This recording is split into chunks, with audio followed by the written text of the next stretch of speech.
In this vast world, there exist mothers of two kinds, those who nurture life within their own bodies, and those who, like myself, embrace a child forsaken by all others, transforming them into the very essence of their being. Yet, sometimes, my dears, the boundless power of love falls short. And it was precisely that profound, unconditional love, a mother's purest offering, that nearly extinguished my own life one chilling night. My name is Eleanor Vance, though everyone in the quaint, coastal town of Seabrook, New Hampshire, knows me simply as Mrs. E., or the kind woman who welcomed the forgotten boy from the local orphanage. I am 78 years old now, and each delicate line etched upon my face is a testament to a unique journey. Some tell of exuberant joy, others of a deep-seated sorrow that even the relentless march of time could not entirely erase. I still reside in this venerable house, perched on the windswept outskirts of Ocean View Drive, its weathered walls defying the elements, a silent sentinel against the relentless sea. From my sprawling porch, I can gaze upon the shimmering expanse of the Atlantic Ocean, its ceaseless waves crashing against the shore like the rhythmic heartbeat of eternity itself. That ancient sea has witnessed every facet of existence, the triumphs, the heartaches, and, irrevocably, that pivotal day in 1995 that forever fractured the serenity of my family. It was a time when one woman, brimming with a naive but fervent belief, was convinced she could mend any wounded soul with nothing more than the warmth of her affection. Even those burdened by scars so profound, so deeply ingrained that not even divine intervention could fully heal them. Seabrook isn't a bustling metropolis, my dear. It's one of those tranquil havens where the sands of time appear to drift at a gentler pace. A picturesque region dotted with charming lighthouses and quaint fishing villages, where the familiar faces of neighbors greet you at every turn. The main thoroughfares winding through the town are wide and inviting, but as one ventures into the older, more secluded neighborhoods, such as my own, they narrow into winding lanes with uneven, cobbled sidewalks, compelling older souls like me to navigate with cautious steps, lest we stumble. You see, we are no longer as spry as we once were, my dear. There stands a venerable old church, its steeple reaching towards the heavens, and a bustling central square where seasoned fishermen gather to play checkers, their weathered hands moving pieces with practiced ease.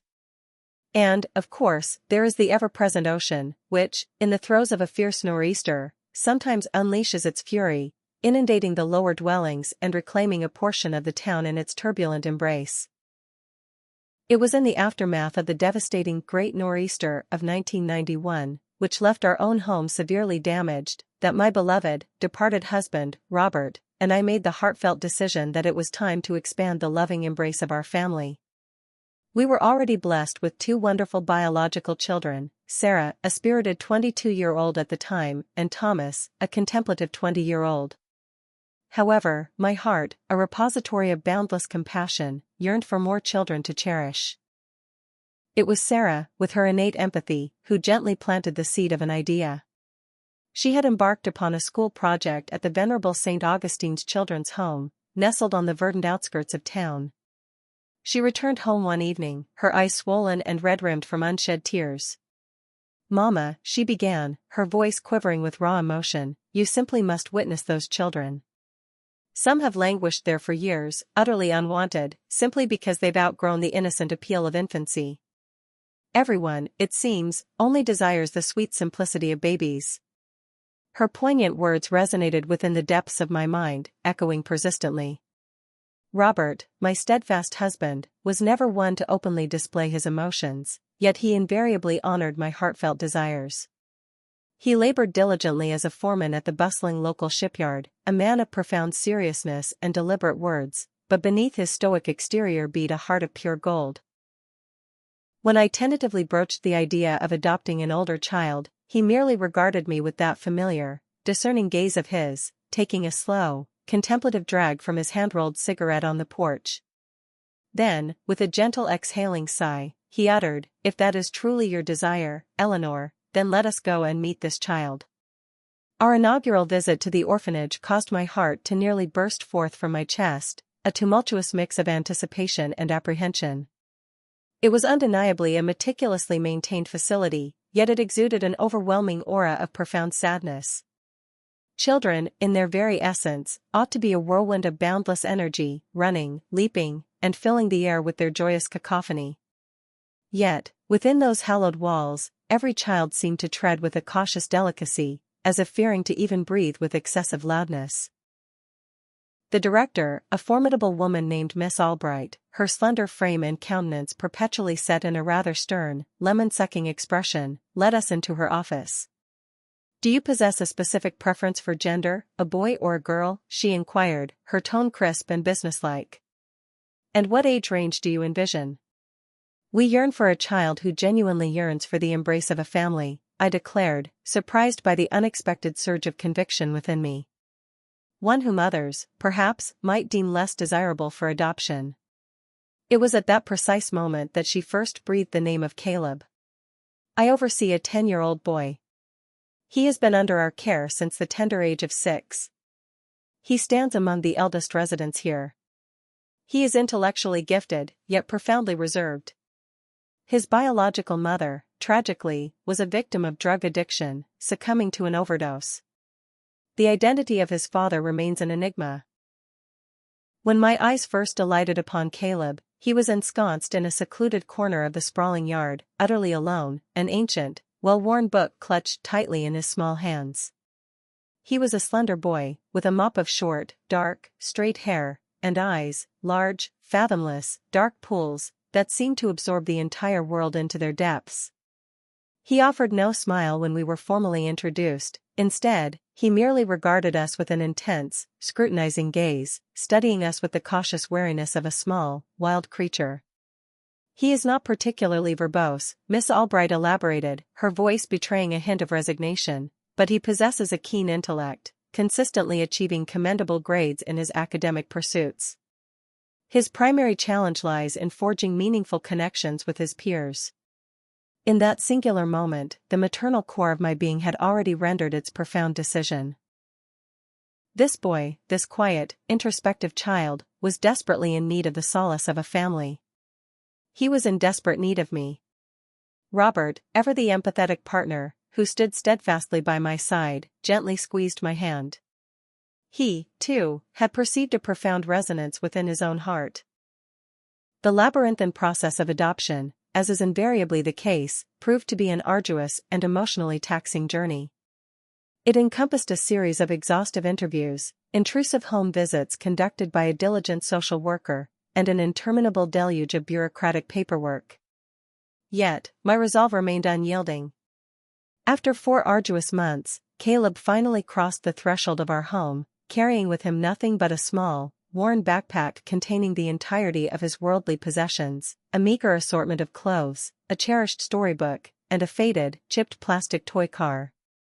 In the nascent stages of his residency with us, Caleb exuded such an profound quietude that, on occasion, I would momentarily forget his very presence within the house's confines. He sequestered himself within the room he reluctantly shared with Thomas, a circumstance that evoked considerable displeasure in my son. However, I reassured Thomas that this arrangement was merely temporary, a stopgap measure until such time as we could meticulously prepare the rear room for Caleb's exclusive use. During mealtimes, he would scarcely utter a word, consuming his food with a steadfast gaze fixed upon his plate, as if plagued by an unspoken fear that someone might, at any given moment, snatch his sustenance away. Gradually, with unwavering patience and gentle persistence, I endeavored to forge a connection with him. I meticulously prepared dishes that I intuitively sensed would appeal to his palate. It was through these culinary explorations that I serendipitously discovered his profound adoration for spaghetti adorned with a rich, savory meat sauce. I assiduously acquired a multitude of books for him, having observed that reading constituted his most cherished solitary pursuit. I would purposefully position myself beside him in the living room while he remained captivated by the flickering images on the television screen. In the very beginning, his reactions were predictably guarded. He would instinctively flinch or recoil whenever I approached, as if anticipating an imminent, unwelcome intrusion. It pierced my heart to witness such profound apprehension. The first faint glimmer of a smile graced his lips when he had been an integral part of our family for precisely 1 month. To commemorate this momentous occasion, I had, perhaps whimsically, baked a decadent chocolate cake, adorned with a single, flickering candle. One glorious month of our Caleb's presence within the bosom of our family, I declared, my voice brimming with unbridled joy. He regarded me with those expansive, dark eyes, a look of profound surprise momentarily eclipsing their usual guardedness, and then, slowly, tentatively, a delicate, almost imperceptible smile bloomed at the corner of his mouth. It was a fleeting, shy manifestation of nascent happiness, yet it was undeniably present. Robert, seated at the head of the dining table, also bore witness to this tender moment, and with a subtle, knowing glance, he offered me a discreet wink. In that magical twilight, I unequivocally believed that all would, indeed, unfold beautifully, that our decision to embrace Caleb into our lives had been unequivocally the correct one. Caleb commenced his academic journey at the local neighborhood school. The initial months proved to be an arduous period. He would frequently return home with his notebooks bearing visible signs of wear and tear, and on occasion, a telltale black eye or a freshly scraped knee. "What transpired, my son?" I would inquire, my heart tightening with a familiar ache of apprehension. "Nothing," he would invariably respond, his gaze steadfastly fixed upon the ground. It was Miss Jenkins, his perceptive teacher, who eventually confided in me, revealing that other boys persistently tormented him, subjecting him to cruel epithets such as orphan and child of nobody. These were the insidious barbs that only the callous inventiveness of children could devise to inflict maximum emotional laceration. "Yet, he exhibits no discernible reaction," she conveyed, her voice imbued with a profound concern. "He remains utterly impassive, absorbing every insult without a whisper." This, Mrs. Vance, is far from typical. Most children, confronted with such cruelty, would instinctively weep, retaliate physically, or seek solace in the embrace of an adult. He appears profoundly disconnected.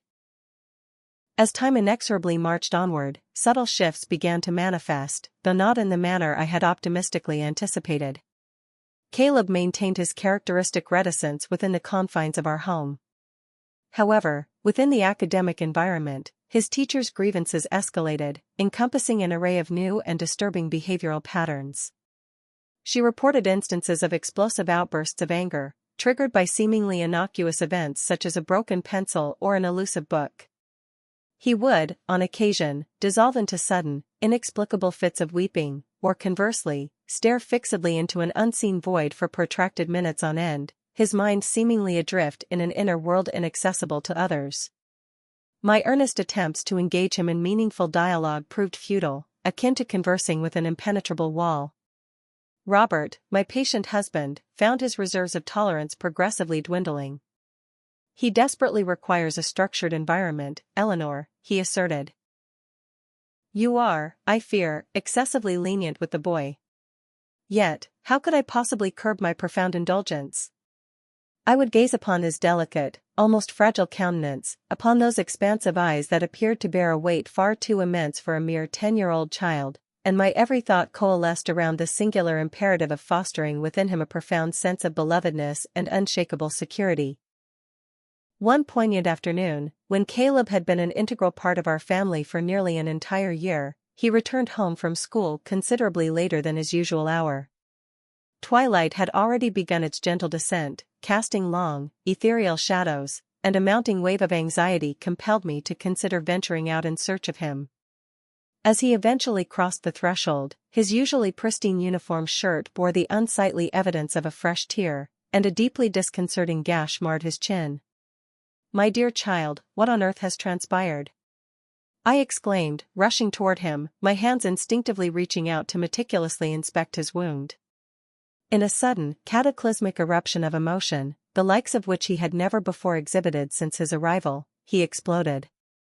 He flung his backpack onto the polished wooden floor with such unbridled force that its contents, a scattered array of textbooks and notebooks, were sent careening across the entire expanse of the living room. "They propagated the falsehood that you merely adopted me to procure governmental subsidies," he shrieked, his voice raw with anguish. "They asserted that no one, truly, would ever genuinely desire an old boy such as myself. For a few stunned seconds, I was utterly speechless, observing this boy who had always maintained such an extraordinary level of self-control, now finally releasing the torrent of pent-up anger he had so meticulously sequestered within. Then, without a moment's hesitation, I enveloped him in a fierce, protective embrace. Initially, he remained rigidly stiff, like a board. Then, slowly, almost imperceptibly, his taut form began to yield, until at last, he dissolved into a profound, heart-wrenching sob. It was a cry so deeply rooted in suffering, so raw and elemental, that it seemed to emanate from the very depths of his soul. "You are my son," I declared, my voice quivering with an overflow of raw emotion. "My beloved son of the heart, and there are no governmental funds at play here. There is only boundless love. You are now a Vance, unequivocally, and no one, I vow, shall ever wrest you from our protective embrace." That pivotal night, suffused with such intense emotional catharsis, seemed to signify a profound turning point, as if an impenetrable barrier within him had finally fractured, permitting us, at long last, to truly penetrate his guarded inner world. He commenced to participate more actively in conversations during dinner, recounting his experiences at school with burgeoning openness, and even venturing to pose inquisitive questions about our family history. Robert, too, found himself drawn closer to Caleb, patiently imparting practical knowledge, such as how to skillfully repair minor household ailments, and how to cast a line into the river on languid weekend afternoons, transforming the mundane into shared, cherished memories. How profoundly mistaken I was, my dearest ones. How tragically blind we can become when our fervent desires compel us to believe in something with an intensity that borders on the absolute. For what remained agonizingly concealed from me was the stark reality that this poignant episode was but the nascent overture of a narrative destined to escalate into ever-increasing difficulty, ultimately culminating in a night that would irrevocably shatter the very foundations of our family, forever altering its trajectory. There is a profound truth, my dears, that I only truly comprehended in the twilight years of my life. Sometimes, the intensity of our love functions as a deceptive blindfold, obscuring our vision and compelling us to willfully ignore that which lies starkly apparent before us. Those subtle, prescient omens that destiny invariably dispatches, whispering urgent warnings that an insidious malaise is clandestinely festering beneath the comforting facade of our own roof. When Caleb reached the tender age of 12, he had been an integral part of our family for nearly 2 full years. It genuinely appeared as though the fractured pieces of his young life were, at long last, beginning to coalesce into a harmonious whole. The boy had visibly sprouted several inches, shedding his initial frail appearance for a healthier, more substantial physique. He was no longer the scrawny, fear-ridden child who had first arrived on our doorstep, clutching that small, worn backpack. In the academic realm, his grades, while not mirroring the initial brilliance he displayed, were consistently commendable, maintaining a respectable average. The incessant stream of notes from his teachers, once laden with complaints regarding his perplexing behaviors, had gratefully ceased. And, to our immense relief, he had even forged 2 genuine friendships within our neighborhood, Tom and Sam, who would occasionally grace our home with their boisterous presence for an afternoon of play.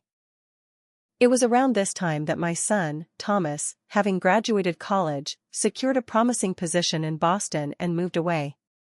My daughter, Sarah, who had already established her own life some time ago, was settled in New York. Suddenly, the once bustling house felt vast and empty. It was just Robert, Caleb, and I. I often wondered if this sudden shift, the departure of his older siblings, even if they hadn't been particularly close, profoundly affected Caleb. Perhaps he interpreted it as another abandonment, a fresh wound to an already fragile spirit. The initial signs of his deepening troubles were subtle, almost imperceptible. I began to notice small, peculiar objects around the house that would inexplicably vanish, only to reappear days later in entirely different, often incongruous, locations. The garden shears, always meticulously stored in the kitchen drawer, would mysteriously materialize beneath Caleb's bed. A decorative wall clock, a cherished family heirloom, would disappear for what seemed like an eternity, only to return to its original perch as if it had never left. On one particularly unsettling occasion, my exquisite silver rosary, a precious memento from my late mother, remained missing for an entire week. I scoured every conceivable nook and cranny, my anxiety mounting with each futile search. I even, in a moment of desperate hope, offered fervent prayers to Saint Anthony, the venerable patron saint of lost objects. When I had all but relinquished any hope of its recovery, I stumbled upon it, meticulously wrapped within a sock, nestled at the very bottom of Caleb's dresser drawer. "Caleb, my son, why did you take my rosary?" I inquired, striving to infuse my voice with a semblance of sternness, though my heart ached with a disquieting uncertainty. He merely regarded me with that chillingly vacant gaze, a look that, on occasion, sent shivers down my spine. "I took nothing," he declared, his voice devoid of any inflection. "Someone must have placed it there." Robert, lacking my seemingly boundless reserves of patience, interjected with a sharper tone. "Boy, you cannot lie. If you took it, you must own up to it. We do not raise our children to be deceitful." It was the first time I witnessed Caleb direct a gaze of unadulterated fury at Robert. A hardened, intensely adult stare that seemed utterly incongruous for a 12-year-old boy. Then, with a defiant slam of his bedroom door, he retreated into his private world, refusing to speak to us for the remainder of the day. I also began to perceive that Caleb increasingly sought solitude. For his 13th birthday, Robert, having meticulously saved for months, presented him with a new video game console. Yet, instead of immersing himself in the typical games enjoyed by boys his age, Caleb would spend countless hours sequestered in his room, engrossed in games that I struggled to comprehend. On one particular afternoon, I unexpectedly entered his room to offer him a snack, and the images flickering on the screen of his television appeared alarmingly violent. Blood, a stark crimson, stained the digital landscape, alongside other horrific depictions. The instant his eyes registered my presence, he swiftly shut down the console. "What game is that, Caleb?" I inquired, gently placing the plate of freshly baked cookies on his small table. "Nothing, Mama. Just an adventure game." I broached the subject with Robert, but he dismissed my concerns as mere exaggeration. "Boys his age gravitate towards such content, Eleanor. Action, combat. You, my dear, are far too overprotective. He needs to cultivate his masculinity." On occasion, Caleb would extend his absence from school beyond the customary dismissal hour. He would offer explanations of protracted study sessions in the library or impromptu visits to a friend's residence. I, with my boundless faith, accepted these explanations for a considerable period, until the disquieting afternoon when the school coordinator initiated a phone call to our home, inquiring about Caleb's consecutive 3-day absence. "What precisely do you mean, absent?" "He departs for school each morning, meticulously attired in his uniform, his backpack faithfully slung over his shoulder," I retorted, a chilling sensation permeating my veins. "Mrs. Vance, your son has conspicuously failed to appear at school for 3 consecutive days." I had, in fact, surmised that he might be indisposed. When Caleb, in a semblance of normalcy, returned home that very day at his usual hour, as if having just concluded his academic day, I immediately confronted him. Initially, he vehemently denied the accusation, asserting that the school had perpetrated a grievous error. However, upon my presenting him with the coordinator's official note, his narrative abruptly shifted. He conceded that he had indeed attended school, but confessed that certain boys had subjected him to incessant bullying, compelling him to make the unilateral decision to skip classes. "Caleb, my dear son, why did you not confide in me? I could have provided invaluable assistance in addressing this matter with the school administration."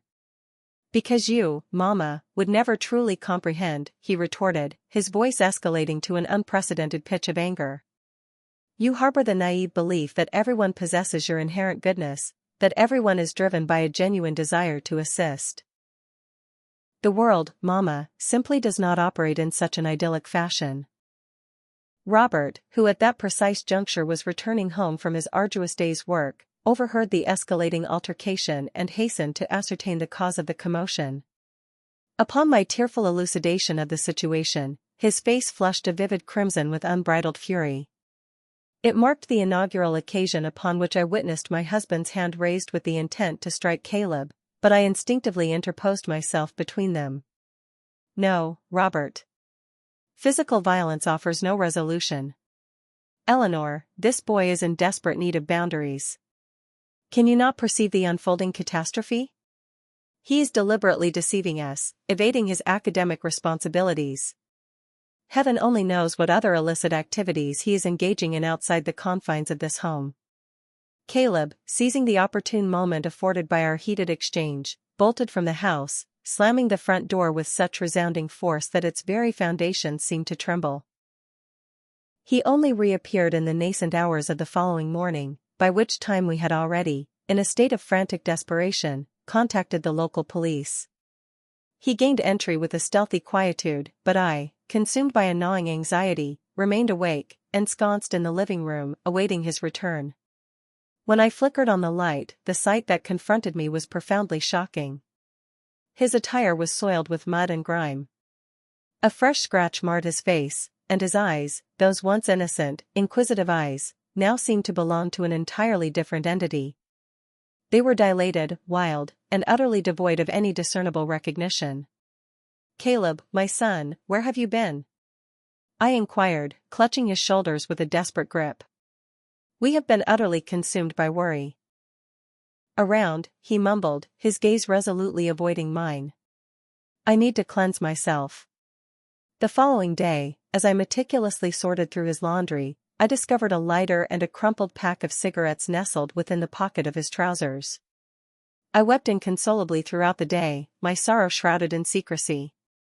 What insidious force was afflicting this boy whom I cherished with every fiber of my being? Where had I, in my unwavering attempts to nurture and protect him, inadvertently erred, causing him to progressively distance himself from our loving embrace? We endured a profoundly difficult phase. Robert maintained that our approach necessitated greater firmness, advocating for the imposition of stringent punishments and the revocation of privileges. I, however, continued to earnestly strive for open dialogue, to fathom the tumultuous landscape of his inner world.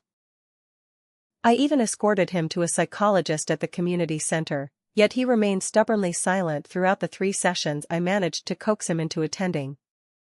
"Mrs. Vance, your son harbors a considerable reservoir of suppressed anger," the doctor confided in me after our final appointment. "Children who have experienced abandonment, as he has, frequently grapple with profound difficulties related to attachment and trust. It is plausible that he is subjecting you to a series of tests, probing the depths of your resolve, to ascertain whether you, too, will ultimately forsake him, mirroring the abandonment perpetrated by his biological mother." This clinical assessment resonated with a painful, yet undeniable, logic. I resolved to cultivate an even greater wellspring of patience, to unequivocally demonstrate that, irrespective of his transgressions, we were, and forever would remain, his immutable family. Robert, though largely disagreeing with my compassionate approach, ultimately conceded. "You, Eleanor, invariably possess a superior aptitude for guiding the boys, in any event," he remarked in his characteristic manner, a subtle concession from a man reluctant to admit the limits of his own expertise. It was approximately during this juncture that I began to discern perceptible physiological transformations in Caleb's physique. He had already attained the age of 14, embarking upon the tumultuous odyssey of adolescence. His voice progressively deepened, his countenance became susceptible to the nascent eruption of pimples, and his limbs, both arms and legs, elongated with such startling rapidity that his garments, in the blink of an eye, became hopelessly inadequate. Concurrent with these corporeal metamorphoses, an abrupt and pronounced interest in his personal appearance manifested. He, who had hitherto evinced an almost complete disregard for his attire, now clamored for brand-name apparel and exorbitantly priced sneakers, commodities that our modest financial means could scarcely accommodate. "Attempting to captivate some young lady, are we, son?" Robert playfully jested one morning, as Caleb made his grand entrance into the kitchen, his hair meticulously sculpted with an abundant application of gel.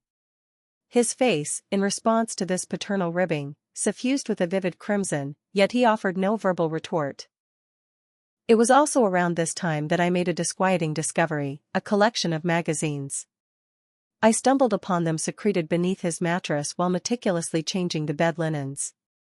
These were publications featuring naked women, undeniably of the most explicit and vulgar nature. Initially, a profound shock permeated my being, yet I subsequently reasoned that such curiosity might be a natural, albeit disconcerting, phase for a boy of his age. Nevertheless, an unsettling unease persisted. These were not the typical, innocuous magazines that conventionally found their way into the possession of adolescent boys. These, I instinctively sensed, were far more extreme, if you comprehend the gravity of my implication. I presented them to Robert, who merely responded with a dismissive shrug. "Eleanor, leave the boy alone. Every young man at that age is consumed by curiosity. It is far preferable that he explore such matters within the confines of our home than to engage in potentially illicit activities outside." Yet, the disquietude transcended mere magazines. I began to perceive that Caleb's gaze, when directed towards me, assumed a disconcerting intensity that instilled within me a profound sense of discomfort. Initially, I dismissed these sensations as mere products of my overactive imagination. I was, after all, nearing the age of 50, my hair beginning its gradual transition to silver, and my body bearing the indelible marks of a mother who had already given birth to 2 children. It seemed utterly implausible that his gaze harbored anything untoward. It must, I reasoned, be merely the anxious machinations of a fretful, aging woman. This self-deception persisted until the fateful day I entered the bathroom without the customary courtesy of a knock. The door, I observed, had not been fully latched, and there I found him, transfixed, a photograph of myself clutched tightly in his hand. It was an antique image, capturing me in the bloom of my youth, typically ensconced within a decorative frame in our living room. His startled reaction was immediate and pronounced. He dropped the photograph to the tiled floor, and the glass of the frame shattered with a brittle snap. "Caleb, what, pray tell, are you doing?" I inquired, my voice laced with a mixture of confusion and burgeoning alarm. "Nothing, Mama, I simply thought the photograph was rather lovely," he responded, swiftly darting past me and inadvertently pushing me in his frantic escape. I remained rooted to the spot, a profound chill seeping down my spine, a sensation I found utterly inexplicable. This, I unequivocally knew, was not normal. An insidious malaise was festering, yet I found myself utterly incapable of articulating, even to myself, the terrifying nature of its essence. When Caleb attained the age of 16, the situation deteriorated even further. He practically ceased to remain within the confines of our home. His departures were invariably early, purportedly for school, yet his actual attendance became an increasingly rare occurrence. His returns were habitually late, occasionally tainted with the faint, acrid scent of cigarettes, and at other times, his eyes bore a strange, distant, and profoundly lost expression. Robert and I found ourselves embroiled in acrimonious disputes almost every single night because of his increasingly erratic behavior. My husband, driven by a desperate desire to reassert control, advocated for the implementation of far stricter disciplinary measures. He even, in a moment of utter frustration, voiced his desire to return Caleb to the orphanage. The mere contemplation of such a drastic measure filled me with an unbearable despair. "He is our son now, Robert," I pleaded, my voice thick with emotion. "We do not simply discard a son as if he were a flawed purchase. Eleanor, can you not perceive the profound trajectory of this boy's self-destruction?" Robert retorted, his voice rising in exasperation. "He shows us no respect, he flouts the established rules of this household. What further calamity must befall us before you acknowledge that this situation has spiraled irrevocably beyond our control?" Deep down, I believe I instinctively recognized the stark veracity of his words. Yet, my maternal heart, so deeply invested in the promise of love and redemption, stubbornly refused to accept such a bleak prognosis. I had, after all, pledged to that vulnerable boy that I would never abandon him, that he would forever remain my cherished son. How could I, in good conscience, retract such a sacred vow? It was at this distressing juncture that a new, insidious problem began to manifest, the inexplicable disappearance of money.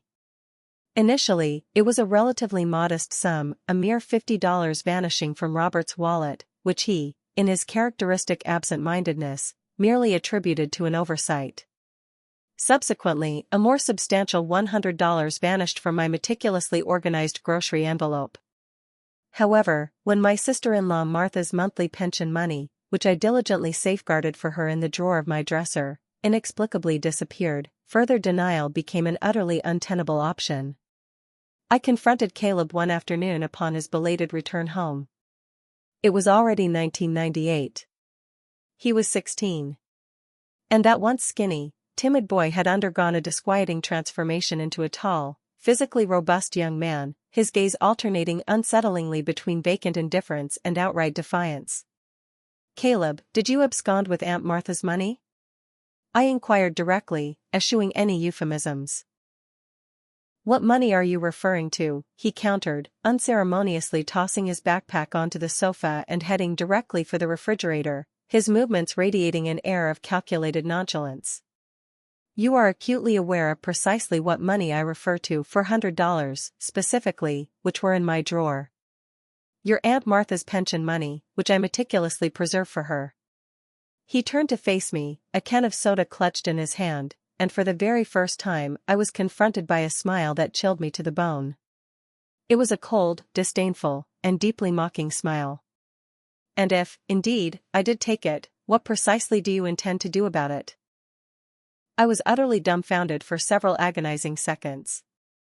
That chilling entity standing before me was not my Caleb.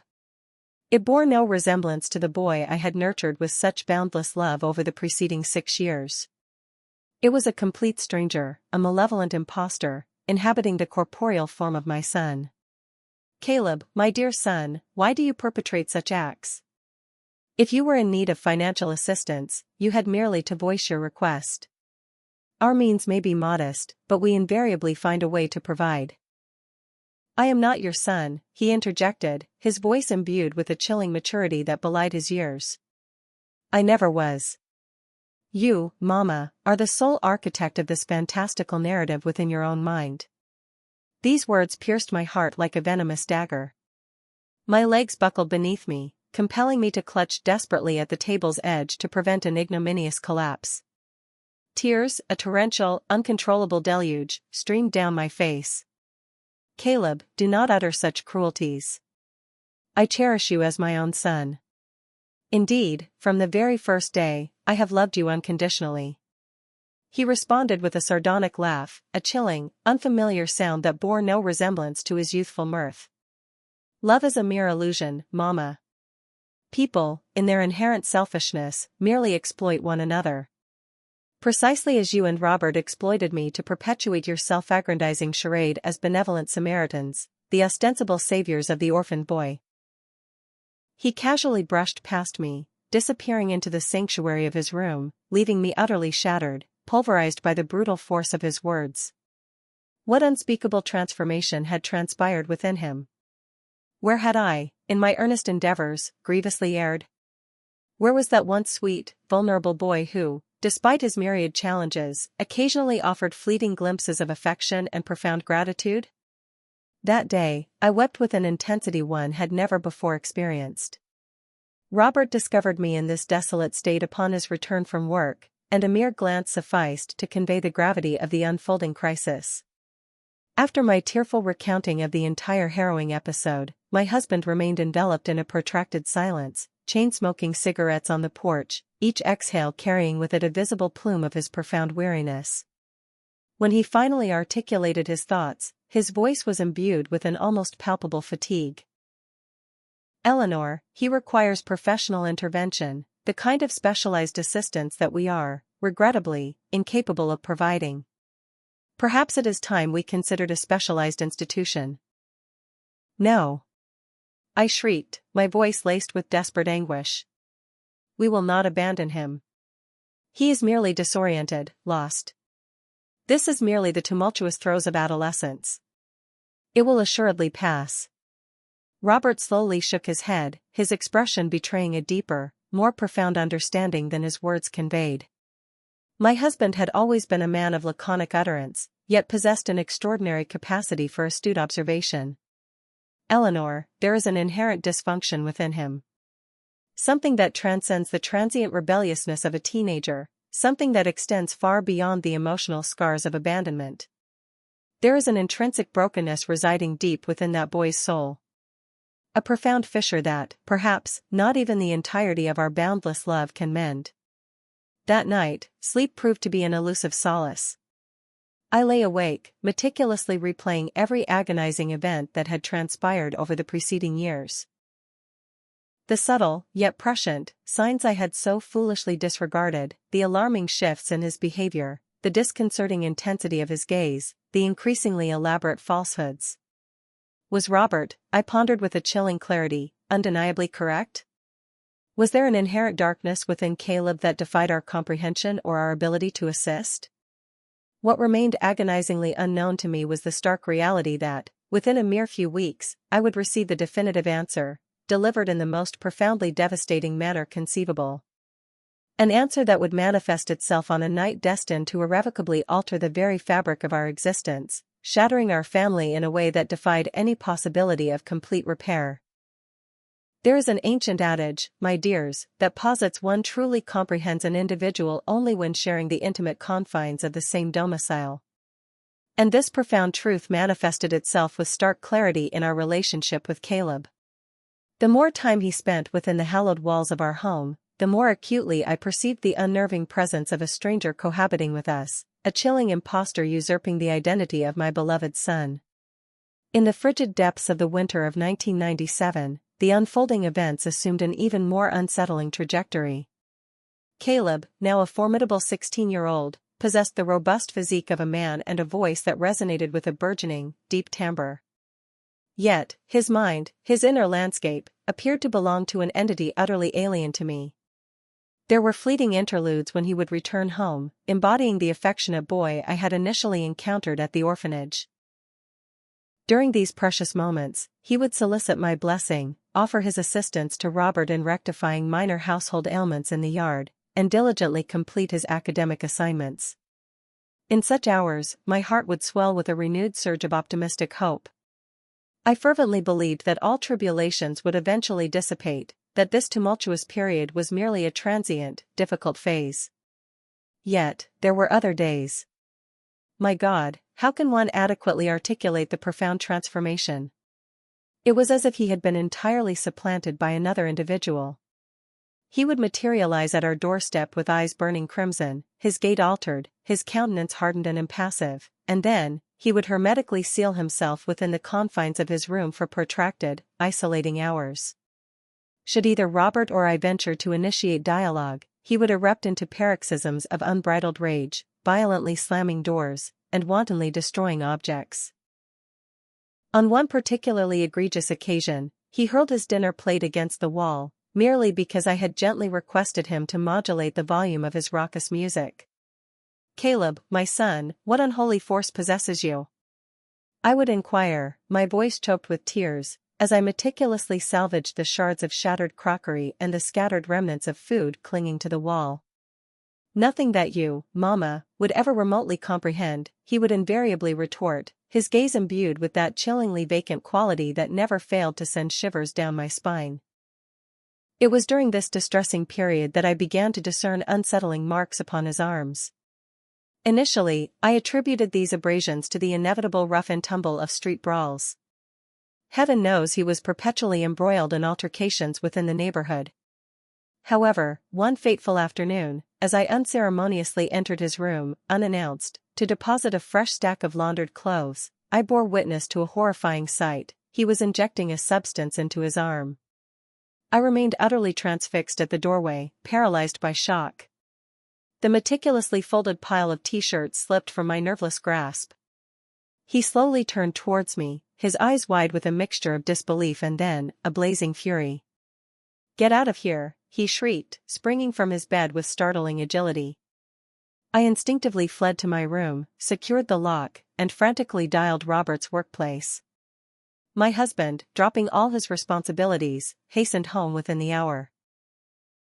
Upon his arrival, Caleb had already absconded, his backpack conspicuously absent. We sat in the kitchen, enveloped in a profound sense of helplessness, utterly at a loss as to our next course of action.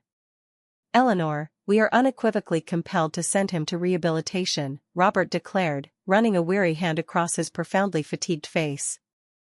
"This situation has spiraled irrevocably beyond our control. The boy is actively engaging in drug use within the very confines of our home." I, with my unwavering maternal instinct, still endeavored to defend him, attempting to articulate that perhaps it was merely an innocuous cold medicine, or a therapeutic vitamin injection, anything, in my desperate hope, that was not the horrifying reality I instinctively comprehended. Yet, in the deepest recesses of my being, I, too, had already arrived at the grim realization. My beloved adopted son, that vulnerable boy whom I had pledged to cherish and safeguard, had tragically succumbed to the insidious grip of addiction. Caleb only resurfaced 2 agonizing days later. He presented himself as a spectral apparition, a gaunt, emaciated figure with profound, hollowed-out circles beneath his eyes, and a disturbing tremor that racked his body with cold shivers, despite the balmy warmth of the summer night. Robert gently but firmly seized him by the arms, compelling him to sit at the kitchen table. For the first time in his stoic life, I bore witness to my husband's tears as he spoke, his voice thick with raw emotion. "Caleb, look at the profound self-destruction you are inflicting upon yourself. Look at the immense suffering you are causing your mother. She neither sleeps nor eats, her days consumed by a relentless vigil at the window, anxiously awaiting your return." For a fleeting moment, a subtle shift seemed to manifest within Caleb's gaze. A fleeting shadow of guilt, perhaps even a nascent flicker of shame. Yet, it dissipated with disquieting rapidity. "You do not comprehend," he murmured, his voice barely audible. "No one, truly, comprehends." "Then, my dear son, enlighten us so that we may comprehend," I implored, enfolding his hands within my own. They were icy cold, his fingers bore visible signs of injury, and his fingernails were caked with grime. "What insidious force assails you? When did this commence? And why?" He remained enveloped in a protracted silence, his gaze fixed upon the floor. When he finally broke his silence, his voice was low, an almost inaudible whisper. "You harbor the delusion that you know who I am, but you do not. No one truly does." "Then impart this knowledge to us," Robert insisted, his voice imbued with a new firmness. "We are your family. We yearn to assist." Caleb slowly raised his eyes, and the chilling tableau that confronted me filled me with profound dread. A disturbing amalgamation of unbridled anger and something that chillingly resembled a perverse satisfaction in witnessing our suffering. "Family?" he scoffed, his laughter, that cold, hollow sound he had acquired, echoing eerily. "This is not a family. This is merely a convenient arrangement. You, Mama, desired a child to replace the progeny who departed, and I, in my desperation, required a roof over my head." Those callous words pierced my being like 1,000 shards of ice. I knew, with an unshakable certainty, that his assertions were utterly devoid of truth. Our love for Caleb was as genuine and profound as for our biological children. Yet, the agony of hearing such venomous pronouncements was almost unbearable. "That is unequivocally untrue," Robert retorted, his voice imbued with a newfound, unwavering resolve. "You are our son. And precisely because you are our son, we are compelled to seek professional assistance for you. Tomorrow, without fail, I am escorting you to a facility specializing in the treatment of addiction." "I am not going anywhere," Caleb shrieked, rising from the table with such violent force that he sent the chair clattering to the floor. "You possess no control over me. You are not my actual parents." And with a furious slam of the front door, he vanished into the encompassing darkness. Robert immediately pursued him, but Caleb had already melted into the shadows. That night, after an agonizing deliberation, we reached a grim decision. Upon his inevitable return, we would commit him to professional care, even if it necessitated overriding his will. We perceived no other viable alternative. However, he did not return the following day, nor the day after. An entire week languished, yet no discernible sign of Caleb materialized. We meticulously scoured every conceivable location, hospitals, police stations, the residences of the few friends we knew him to possess. No one harbored any information regarding his whereabouts. Even some of the homeless youths who frequented the area beneath the local bridge claimed to have observed him there, but asserted that days had passed since his disappearance. It marked one of the most profoundly agonizing periods of my entire existence. Guilt, a corrosive, relentless force, gnawed incessantly at my innermost being. Where had I so grievously erred? What alternative course of action could I have possibly pursued? Why had I failed to discern the ominous warning signs at an earlier juncture? Each passing night devoid of news was an unceasing torment, my imagination conjuring horrifying tableaus of my son languishing on the streets, enduring the ravages of cold and hunger, succumbing to the insidious embrace of those drugs that were systematically corroding his very essence from within. "It is not your fault, Eleanor," Robert earnestly endeavored to console me, yet I perceived the same profound anguish mirrored in his own eyes. "We, my dear, did the absolute best that was within our capacity." Nearly 2 weeks later, as we were seated for dinner, a peremptory knock resounded at our front door. When Robert opened it, there stood Caleb, yet he was a tragically transformed individual, bearing little resemblance to the boy who had so defiantly departed. He appeared to have aged years within those 2 short weeks, his frame even more emaciated, an unsightly gash marring his eyebrow, his attire soiled and torn. But the most profoundly disturbing alteration lay within his eyes, glazed, vacant, utterly lost. "My son!" I shrieked, rushing forward to enfold him in a desperate embrace. He could barely maintain his verticality. "What unspeakable horrors have they inflicted upon you?" He offered no verbal response. Instead, he simply collapsed into my arms, heavy as lead. Robert swiftly assisted in conveying him indoors. We gently laid him upon the sofa. His body burned with a raging fever, and he was racked by uncontrollable tremors. I instinctively yearned to summon an ambulance, but Robert, with a grim pragmatism, deemed it ill-advised. Should they discover his drug use, he reasoned, they will undoubtedly alert the authorities. This could exacerbate an already precarious situation. We will tend to him here. I spent the entirety of that night vigilantly by Caleb's bedside, meticulously replacing the cold compresses on his feverish forehead, gently coaxing him to drink water, and cradling him as he violently vomited every attempt to swallow nourishment. In the nascent hours of the morning, at the zenith of his fever's intensity, he began to hallucinate. He cried out for his biological mother. He shrieked for an unseen entity to cease striking him, dissolving into the helpless, pathetic sobs of a small child. It was amidst these heartbreaking delusions that I gradually began to piece together the fragmented, agonizing puzzle, the unrevealed aspects of his past, the deeply buried traumas that no solitary act of love could ever hope to heal. He murmured names he had never articulated during his waking hours, spoke of unspeakable things he had witnessed, of profound suffering he had endured. My maternal heart constricted with each chilling revelation. How immense a burden of pain this young boy, so tender in years, had already carried. In the morning, the fever began its gradual retreat. He slowly awakened, his gaze sweeping the room with a confused uncertainty, until his eyes finally settled upon me, seated in the chair beside him. "Mama," he uttered, his voice, for a precious, fleeting moment, resonating with the familiar timbre of that 10-year-old boy who had first arrived on our doorstep with a small backpack. "You are still here." "I am here, my son," I responded, gently enfolding his hand within mine. "I will not abandon you." For a fleeting instant, I bore witness to a solitary tear tracing a path down his cheek. For the first time in what felt like an eternity, he genuinely resembled the Caleb I knew, not that chilling stranger who had so terrifyingly usurped his body. "I am profoundly sorry," he whispered. I did not wish to inflict pain upon you." "I know, my son. I know. But now, we are going to assist you. All will eventually be well." How profoundly mistaken I was, my dears. Things would, tragically, never again be truly well. For what remained agonizingly unknown to me was the stark reality that that fleeting moment of lucidity, of nascent repentance, was merely a deceptive lull before the cataclysmic storm that was inexorably approaching. A storm that would irrevocably alter the trajectory of our lives forever. Throughout the ensuing days, we meticulously tended to Caleb within the sanctuary of our home.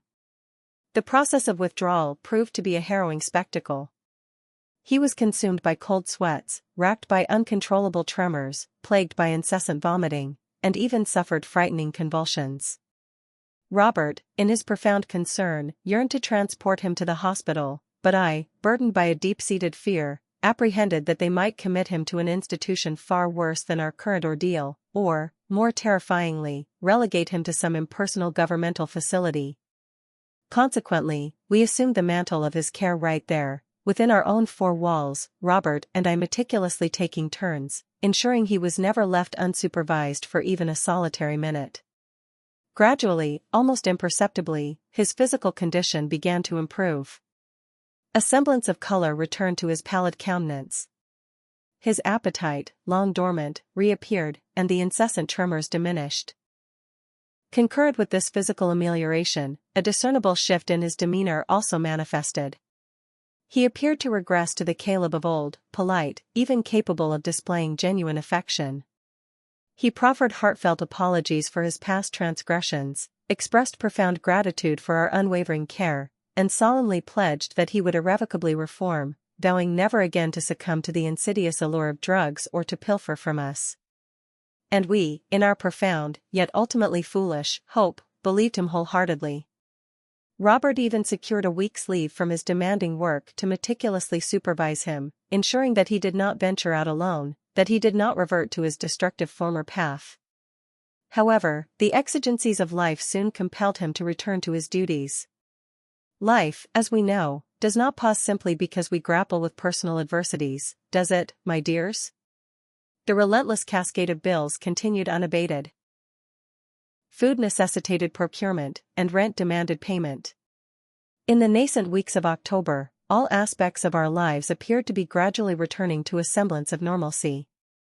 Caleb had resumed his academic pursuits, returned home punctually, diligently completed his schoolwork, and even commenced to assist with various household chores. He meticulously mowed the neighbor's lawn to earn a modest sum, and, unbidden, washed dishes. We were, in fact, contemplating enrolling him in a vocational course the following year, hoping to imbue the boy with a tangible profession.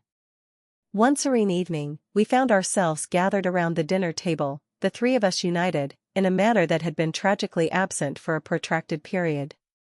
As Caleb regarded me with those expansive, dark eyes, now miraculously cleansed of the obfuscating influence of drugs, he uttered a declaration I shall forever cherish. "Mama, you have invariably expressed a desire to comprehend the genesis of my drug use." Robert and I instantly became tense. It was a subject we had assiduously avoided, apprehensive of resuscitating painful memories, of awakening that terrifying other Caleb who instilled within us such profound fear. "Only if you genuinely desire to discuss it, my son," I responded, my voice tinged with a cautious apprehension. "I do genuinely desire to," he affirmed. "I believe you are deserving of this knowledge." He drew a deep, fortifying breath. "It was on account of my real mother, not the one who, as I was informed at the orphanage, tragically succumbed to an overdose when I was a mere child. That, Mama, was a fabrication they concocted at the orphanage. My biological mother, in an act of profound abandonment, left me on the cold, unforgiving doorstep of a church when I was but 4 years old, accompanied only by a cryptic note. I never, to this day, comprehended her motivations. My heart, upon hearing this harrowing revelation, constricted with an agonizing tightness. So many years had passed, and I had never succeeded in coaxing him to articulate the traumas of his past. Subsequently, Mama, I was shuttled from one foster family to another, from orphanage to orphanage. In one of these institutions, there was an employee. He paused, swallowing hard, his voice momentarily catching in his throat. He perpetrated unspeakable acts upon the children, truly heinous things. Robert, upon hearing this horrifying disclosure, abruptly set down his fork, his face suffusing with a blazing crimson of unadulterated fury. A wave of nausea, acrid and nauseating, surged within my throat. That, Mama, is why when you eventually adopted me, I found myself utterly incapable of trust.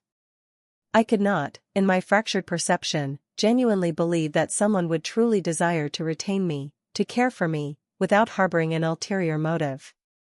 He furtively wiped a solitary tear from the corner of his eye with the back of his hand. Subsequently, at school, I encountered some older boys. They offered me this substance to consume. They asserted it would eradicate the pain. And for a fleeting period, it genuinely worked.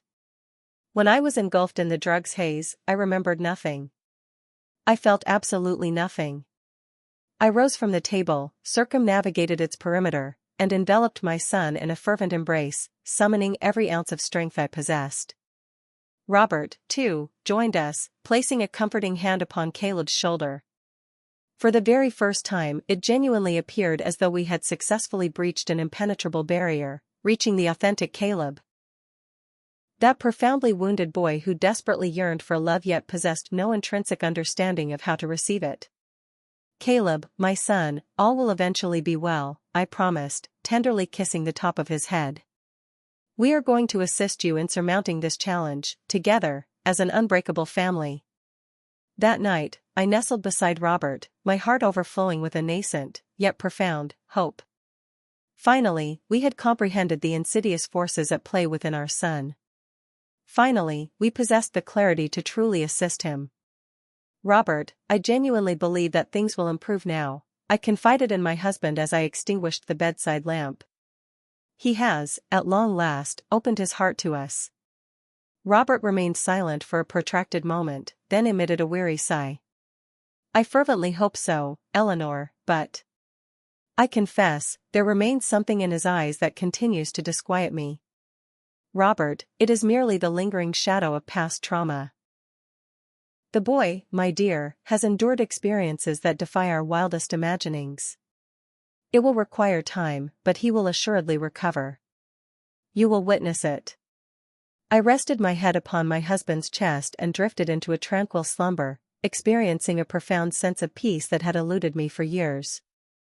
Little did I know, it would prove to be the final night of unblemished serenity we would ever experience within the hallowed walls of that house. For less than a week later, an event of such unspeakable horror would transpire, an event I, even in the deepest recesses of my most terrifying nightmares, could never have conceived would unfold beneath my own roof. It was the waning days of October 1997, a Thursday that commenced with the deceptive normalcy of countless others. The day had been unseasonably warm, imbued with that humid, oppressive quality that, here in Seabrook, invariably presages an impending storm. Caleb had departed for school in the morning, returned punctually, and even partook in dinner with us, a comforting repast of clam chowder, freshly baked bread, and a hearty fish stew I had meticulously prepared. He remained characteristically quiet, yet this was not an anomaly. Since our poignant conversation regarding his traumatic past, he would occasionally retreat into himself, immersed in his own labyrinthine thoughts. Robert mentioned during dinner that, on the following day, he would necessitate an earlier departure for work. A substantial shipment was slated to arrive at the shipyard, and he, in his capacity as foreman, was required to be present before all others. I distinctly recall Caleb regarding my husband with a strange, almost unsettling gaze as he articulated this, but at the time, I attributed no particular significance to it. After dinner, Caleb declared his intention to retire to his room to prepare for an upcoming academic assessment. Robert remained ensconced in the living room, observing the evening news unfold on the television. I, meanwhile, meticulously attended to the kitchen, cleansing it of the remnants of our meal, and subsequently retreated to take a shower. This constituted our customary evening routine, devoid of any deviation from the predictable rhythm of countless other nights. At approximately 10 p.m., Robert joined me in the bedroom. He was visibly fatigued, and almost immediately succumbed to the embrace of sleep. I, however, lingered awake for a while longer, meticulously reciting the rosary, as was my nightly custom, offering fervent gratitude that circumstances, at long last, appeared to be gradually returning to a harmonious equilibrium. I finally drifted into slumber, lulled by the rhythmic patter of the rain that had commenced its descent outside. It was a heavy, torrential downpour, accompanied by the dramatic symphony of thunder and lightning, the kind of tempest that instinctively compels one to curl beneath the protective warmth of the covers, profoundly grateful for the shelter of a roof over one's head. I cannot precisely ascertain the exact hour of my awakening. Perhaps it was 3 o'clock or 4 o'clock in the morning. The rain had, by then, mercifully ceased, yet the air remained oppressively humid, heavy with an unseen weight. I opened my eyes, enveloped by that unsettling sensation of being meticulously observed by an unseen presence. Do you comprehend that chilling prickle at the nape of your neck, that visceral intuition that something is profoundly amiss? Initially, I dismissed it as a mere figment of my imagination, a lingering residue from some forgotten nightmare. But then, my gaze registered a faint shadow shifting within the bedroom's periphery. Startled, my immediate thought was that an intruder had stealthily gained entry through the window. I was poised to unleash a piercing shriek to rouse Robert, when the shadow, with an unnerving deliberateness, advanced closer to the bed. It was at that terrifying juncture that I comprehended, my heart seizing in a convulsive spasm, that the figure was Caleb. He stood beside my bed, regarding me with a gaze that will forever be seared into the very fabric of my memory. It was not the familiar, cherished gaze of my son. It was the chilling, alien stare of a stranger, of an entity utterly unknown to me. Cold, empty, yet simultaneously imbued with an unnerving intensity. "Caleb," I uttered softly, my voice laced with a profound confusion. "What is it, my son? Are you feeling unwell?" He offered no verbal response. Instead, he maintained that terrifying, soul-freezing gaze. It was then that I discerned his shirtless state, clad only in shorts. And as my eyes gradually adjusted to the encompassing darkness, I perceived something that caused my breath to seize in my throat. He was aroused in a manner that no mother should ever witness in her own son. "Caleb, what on earth are you doing?" I demanded, my voice trembling with a nascent, profound terror. I attempted to propel myself upright in bed, to create a desperate distance between us, but with a swift, unnerving motion, he clamped his hand over my mouth, effectively stifling any potential scream. "Do not rouse Robert," he whispered, his proximity now terrifyingly intimate. "I harbor no desire to inflict harm upon him." The profound terror that enveloped me in that singular moment defies any possibility of adequate verbal articulation. It was my son, that boy I had nurtured with such boundless love, whom I had vowed to protect. And yet, there he stood, a primal, predatory beast on the precipice of assailing its own mother. I struggled violently, endeavoring to push him away, but Caleb possessed a terrifying, unyielding strength, far surpassing anything I had ever imagined. With a single, decisive movement, he clambered onto the bed, his weight pinning me beneath him, his hand pressing against my mouth with such force that my breath became a desperate, shallow gasp. "I have always yearned to do this," he whispered into my ear, words that churned my stomach with a visceral revulsion. "Since the very first day I crossed the threshold of this house, you failed to discern the way my gaze lingered upon you, the subtle, persistent manner in which I shadowed your every movement within these very walls." Tears, a hot, uncontrollable torrent, streamed down my face as I desperately attempted to rouse Robert, who lay steeped in an almost comatose slumber on the opposite side of the bed. My husband, alas, was always a heavy sleeper, impervious to even the most violent disturbances. In my terror-stricken eyes, I implored Caleb to desist, to revert to the innocent boy I knew, the boy I loved. For a fleeting instant, he seemed to hesitate. I perceived a transient flicker of confusion traverse his eyes, as if, for a precious second, he had momentarily reclaimed a fragment of his former self. But with brutal swiftness, that chillingly vacant gaze returned, and he began to pull away the sheet that covered me. It was at that precise, harrowing moment that Robert finally stirred awake. Perhaps it was the agitated shifting of the mattress, or that primal, ineffable sixth sense that solely resides within a father's soul. I cannot definitively say. I only know that, with a sudden, jarring abruptness, I heard my husband's voice, initially confused, then laden with a visceral horror I had never before witnessed. "What in the name of all that is holy is this?" Robert roared, springing from the bed with a violent lurch. Caleb's head snapped towards the sound, startled, but he made no move to dismount from my prostrate form. It was as if something profound had irrevocably fractured within him, as if the last, fragile thread of humanity that still clung to his being had finally, irretrievably snapped. "Get off of her!" Robert thundered, launching himself atop Caleb with a ferocity I could not have possibly attributed to my 58-year-old husband. The two men crashed to the floor with a sickening thud, dislodging the lamp from the bedside table. I heard guttural screams, the violent sounds of a desperate struggle, the brittle shattering of objects. With trembling hands, I fumbled for the bedroom light switch and, as the illumination flooded the room, I bore witness to a scene I shall forever be haunted by. Robert and Caleb writhed on the floor, my husband desperately endeavoring to immobilize our son, who thrashed and contorted like a wild, cornered animal. "Summon the police, Eleanor!" Robert shrieked, his voice strained with exertion as he struggled to restrain Caleb's flailing arms. "Go, Eleanor! Call the authorities!" Yet, I remained utterly paralyzed by shock, an uncomprehending witness to the horrifying tableau. How, I agonized, had we descended to such an unimaginable abyss? How had the boy I had pledged to love and protect transmogrified into such a monstrous entity? With a sudden, violent movement, Caleb managed to break free from Robert's weakening grip. I watched in horror as my son snatched something from the floor, the shattered base of the lamp, and before I could utter a warning, he struck my husband's head with all his terrifying might. Robert fell backward, a crimson trickle of blood snaking its way down his forehead. He wasn't unconscious, but he lay inert, too dazed to react. Caleb rose to his feet, his gaze sweeping from his father's prostrate form to me, a chilling, inhuman smile distorting his features. "Do you perceive what you compelled me to do?" he demanded, gesturing towards Robert bleeding on the floor. "Had you simply maintained your silence, none of this would have transpired." That voice, I instinctively knew, was not the voice of my Caleb. It was the chilling, disembodied utterance of someone, or something, that had utterly usurped him.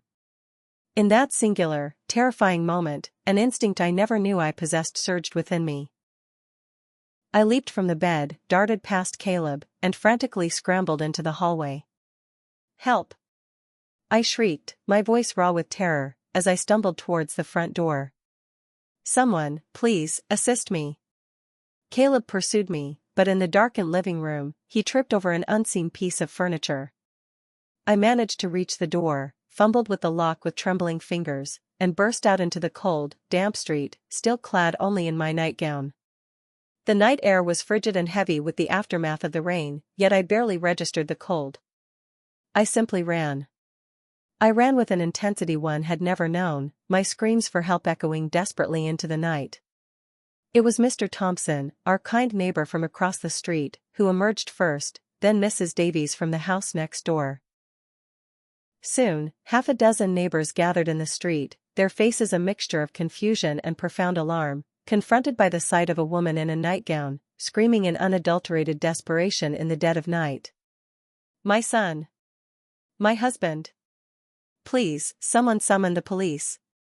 Mr. Thompson and his eldest son, a powerfully built young man who worked as a security guard, immediately rushed into our house. Caleb, we later discovered, had vanished, having scaled the back fence with an unsettling agility. Robert was found seated on the living room sofa, clutching a cloth to the gash on his forehead, his face pale and profoundly shaken. The police arrived nearly half an hour later. In those times, in a small, isolated town, the wheels of justice turned at a more languid pace. Sheriff Peterson, a man who had known our family for decades, listened to our harrowing account, his face a mask of utter disbelief. "Mrs. Vance, are you absolutely certain? Caleb? That quiet, reserved boy? How," I agonized, "does one adequately explain to another that your own son, whom you had nurtured for 6 long years, had attempted?" I found myself utterly incapable of even articulating the word.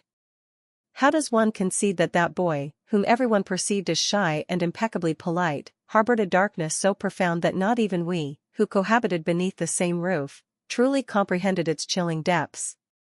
They scoured the entire town, but Caleb had utterly vanished. Robert was transported to the small Seabrook hospital, where he received several stitches for the laceration on his forehead, and both of us were prescribed tranquilizers to quell our escalating anxiety. When we returned home in the morning, the house presented itself as if a hurricane had violently swept through its interior. Shattered furniture lay strewn across the living room, shards of glass glistened ominously on the floor, and dark, unsettling bloodstains marred the bedroom carpet. Yet, the profoundest desolation was not merely the physical chaos. It was the chilling, visceral sensation that something intangible, something utterly irreplaceable, had been irrevocably destroyed. Our family unit, our fundamental sense of trust, our cherished feeling of security, all had been irrevocably shattered. For several agonizing days, I found myself utterly incapable of experiencing restful sleep. Every subtle noise in the pervasive darkness of the night would violently jolt me awake, my mind convinced that it was he, returning. Robert, my ostensibly strong husband, was similarly devastated. His suffering transcended the physical wound, it was a profound laceration of his very soul. The pervasive guilt that we had, in some fundamental way, failed as parents, that we had been tragically blind to the insidious evil festering beneath our own roof, was a relentless torment. 3 agonizing days passed without any news, until one somber afternoon, the telephone abruptly rang. It was Sheriff Peterson. "Mrs. Vance," he began, his voice gravely serious, "we have located Caleb." My heart, upon hearing these words, surged with a frantic, desperate beat. For a fleeting moment, that profound maternal instinct, which never entirely perishes, surged forth, overwhelming all other considerations. My singular thought was his well-being, whether he was unharmed. "Where is he?" I demanded, my voice raw with a desperate urgency. "How is he?" A protracted, heavy silence stretched across the telephone line. And then, the sheriff's voice, imbued with an even deeper solemnity, finally broke it. "He is alive, Mrs. Vance, but he is far from well. We discovered him in an abandoned fishing shack near the old docks. He had consumed a significant quantity of drugs.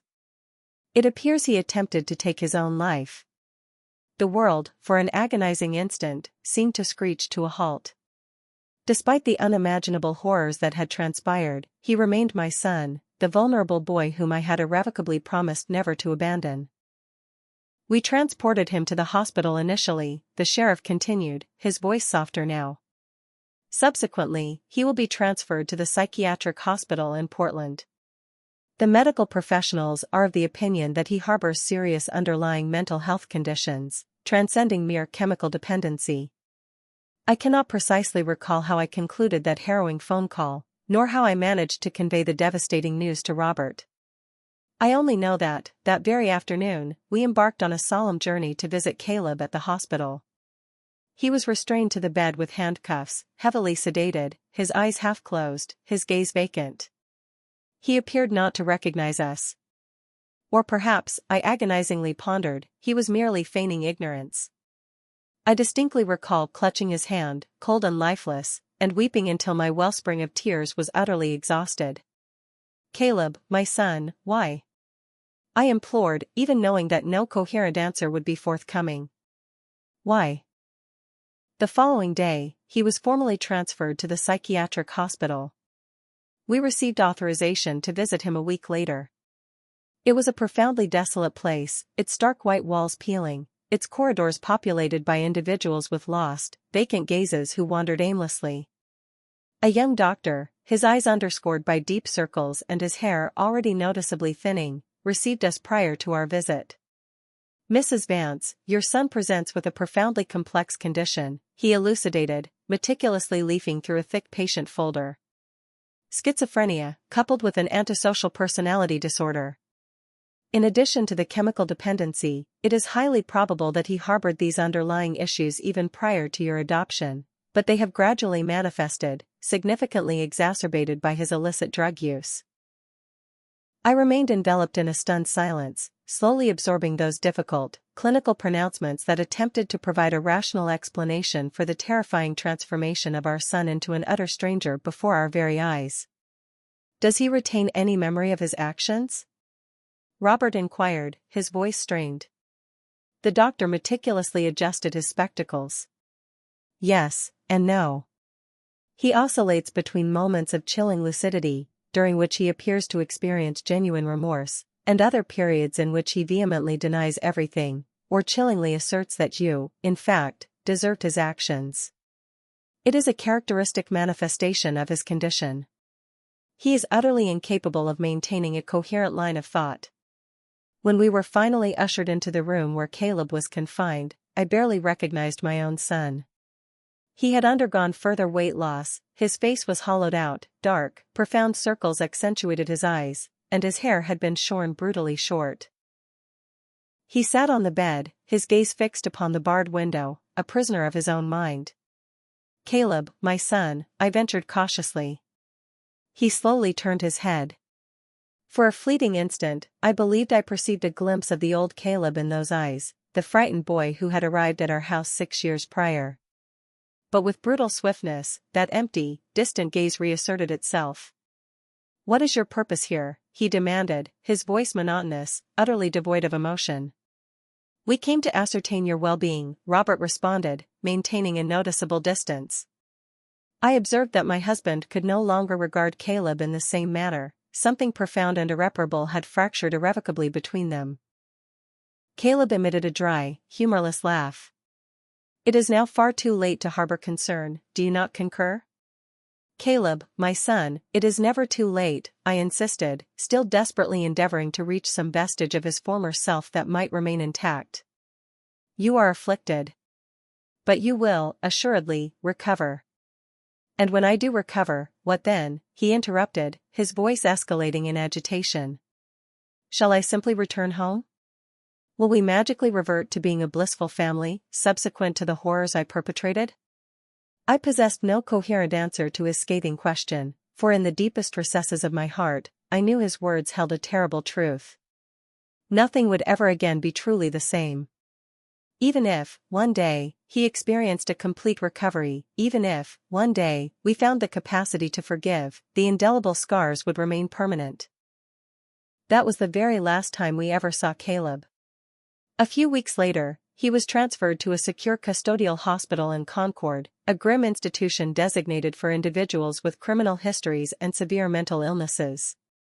The presiding judge determined that he would remain there for an indeterminate period, until such time as he was deemed cured, if, indeed, such a miraculous recovery was ever possible. Robert and I returned home to a life that felt utterly hollow, profoundly devoid of meaning. Our house, which had once been a vibrant sanctuary brimming with hope, now seemed haunted by an insidious course of memories. Every nook and cranny, every piece of cherished furniture, every photograph adorning the walls, recounted a distinct narrative, yet all invariably culminated in the same agonizing conclusion. We strenuously endeavored to move forward, yet we were never truly the same. Robert, my strong, unwavering husband, who had seldom exhibited any sign of weakness, began to consume alcohol with increasing regularity. At night, I would discern his restless footsteps pacing through the house, meticulously checking the locks, peering beneath the beds, as if he perpetually anticipated discovering some lurking monster. I myself became plagued by terrifying nightmares. I would awaken screaming, drenched in a cold sweat, and invariably, irrevocably, the same agonizing question tormented me: how did we fail to see?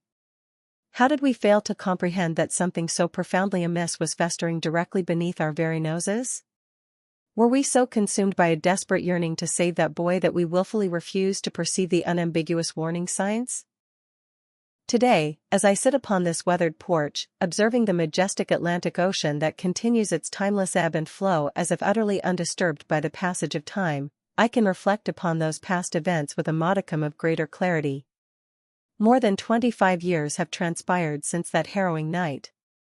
Time, as the adage goes, does not heal all wounds, but it invariably teaches us to coexist with the indelible scars. Robert, my beloved husband, departed this world in 2008, succumbing to a heart attack. He was never truly the same after that night. He carried a burden of guilt that was not his own, until his very last day. "I should have noticed, Eleanor," he would sometimes murmur, usually after a few too many drinks. "I should have protected you." Our biological children, Sarah and Thomas, endeavored to provide us with what support they could, but they resided far away. They had their own families, their own intricate problems. And, to be candid, I believe they, too, harbored a subtle sense of guilt for their absence during that cataclysmic period, for having inadvertently left their aging parents alone with that profoundly troubled boy.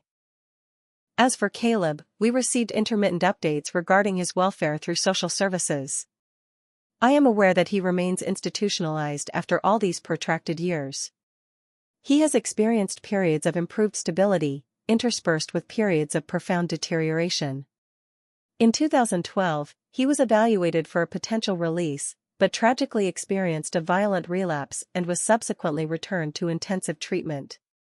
The most recent correspondence I received concerning him, approximately 2 years ago, indicated that he was stable, medically regulated, and actively participating in therapeutic activities. Yet, he will, irrevocably, never truly be free.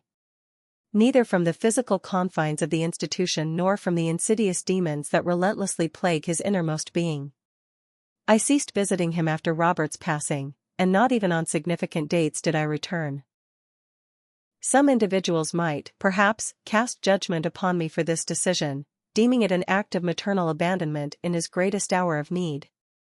But the unvarnished truth is that I found myself utterly incapable of confronting him without reliving the agonizing events of that night, without once again succumbing to that paralyzing terror. And yet, my dear, even after all that has transpired, a profound ache persists within my chest when my thoughts turn to him.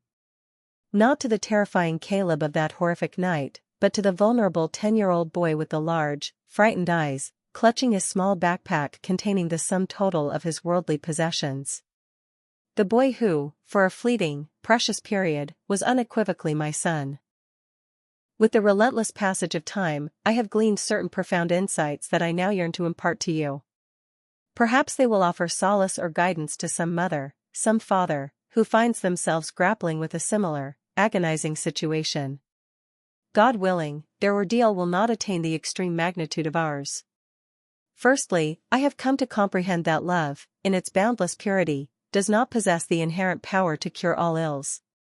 We are raised to believe that a mother's love can literally move mountains, surmount any conceivable obstacle. This, I have tragically learned, is not an absolute truth. Some wounds are simply too profound. Some profound psychological afflictions necessitate professional intervention, precise medication, and rigorous, specialized treatment. Love is undeniably important, fundamentally essential even, yet it is, ultimately, insufficient on its own. Secondly, I have painstakingly learned to meticulously recognize the subtle, insidious warning signs. Today, when I observe a young individual exhibiting behaviors reminiscent of those Caleb initially displayed, a chilling apprehension invariably courses down my spine. The vacant stares, the abrupt, volatile shifts in mood, the unsettling cruelty directed towards animals or more vulnerable individuals, the escalating frequency of deliberate falsehoods, the profound and ever-deepening isolation, these, my dears, are unequivocal warnings that life, in its infinite wisdom, bestows upon us, and which we are compelled to address with the utmost seriousness. Thirdly, I have profoundly understood that we must never, under any circumstances, disregard the insistent whispers of our own instinct. That subtle, internal voice that unequivocally declares something is amiss does not, my dears, speak in vain. How many countless times did I perceive an unsettling strangeness in Caleb's gaze, in the insidious manner he shadowed my every movement within our home. How he clandestinely appropriated my personal belongings. Yet, I foolishly chose to ignore these disquieting manifestations, simply because I harbored a fervent unwillingness to believe, because it was infinitely easier to perpetuate the comforting illusion that all was, indeed, well. Fourthly, I have learned that certain individuals enter this world bearing an intrinsic brokenness within their very essence. This is not, unequivocally, the culpability of the parents. Nor is it solely attributable to environmental factors. It is an inherent flaw embedded within their fundamental constitution. Of course, the devastating impact of abandonment, abuse, and profound traumas undeniably exacerbates these predispositions, as tragically evinced in Caleb's harrowing case. Yet, some souls are born with an innate darkness that not even the boundless love of the entire world can fully illuminate. Finally, I have come to comprehend that forgiveness does not, by definition, necessitate forgetting or the unconditional reinstatement of trust. I have, indeed, extended forgiveness to Caleb, in the profound sense of divesting myself of any lingering hatred towards him, of comprehending that he was tragically afflicted, that he lacked total dominion over his own actions. However, this does not, by any stretch of the imagination, imply that I could ever again repose my trust in him, or, more crucially, knowingly expose other individuals to peril solely on account of a pervasive sense of guilt or a perceived maternal obligation. In the arduous years that followed that horrific night, I encountered other families who, in their own unique ways, grappled with remarkably similar situations.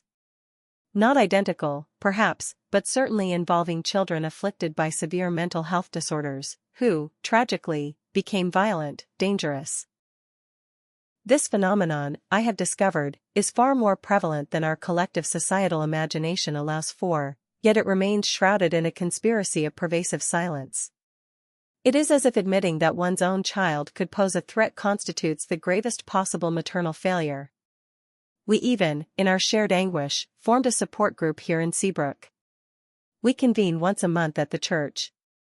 We candidly share our harrowing narratives, our profound pains, and our small, yet precious, victories.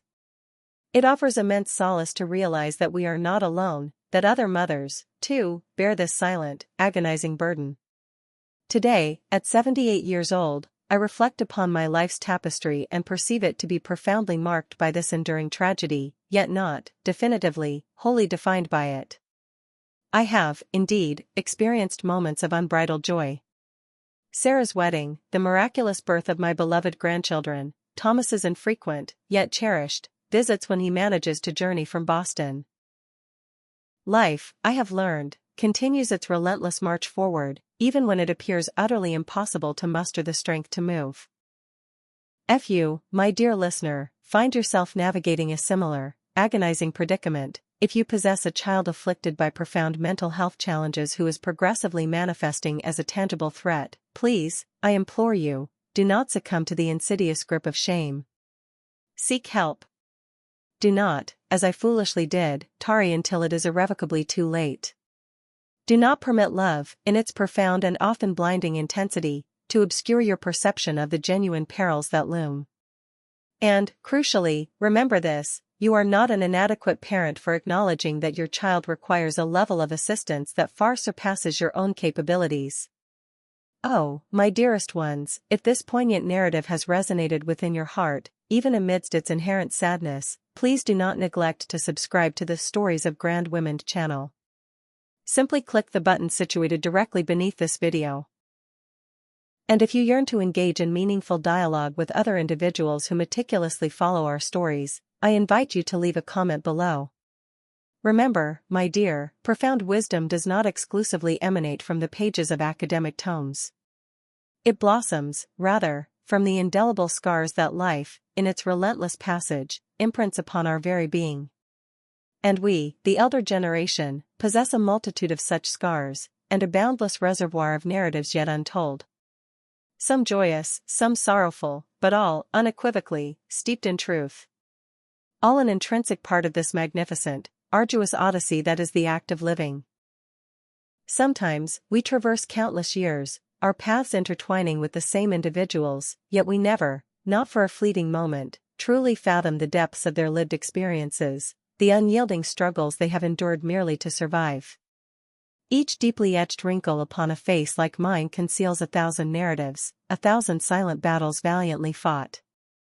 And if my story, in its raw and unvarnished honesty, can offer even a modicum of solace or guidance to another soul, preventing them from traversing the same agonizing path I was forced to endure, then the sharing of this venerable pain will have been an endeavor profoundly worthwhile. Thank you, from the deepest recesses of my heart, for listening to my voice, for permitting me to unburden my soul. May the divine grace protect you and your cherished family, and may all insidious evil remain perpetually far removed from your lives.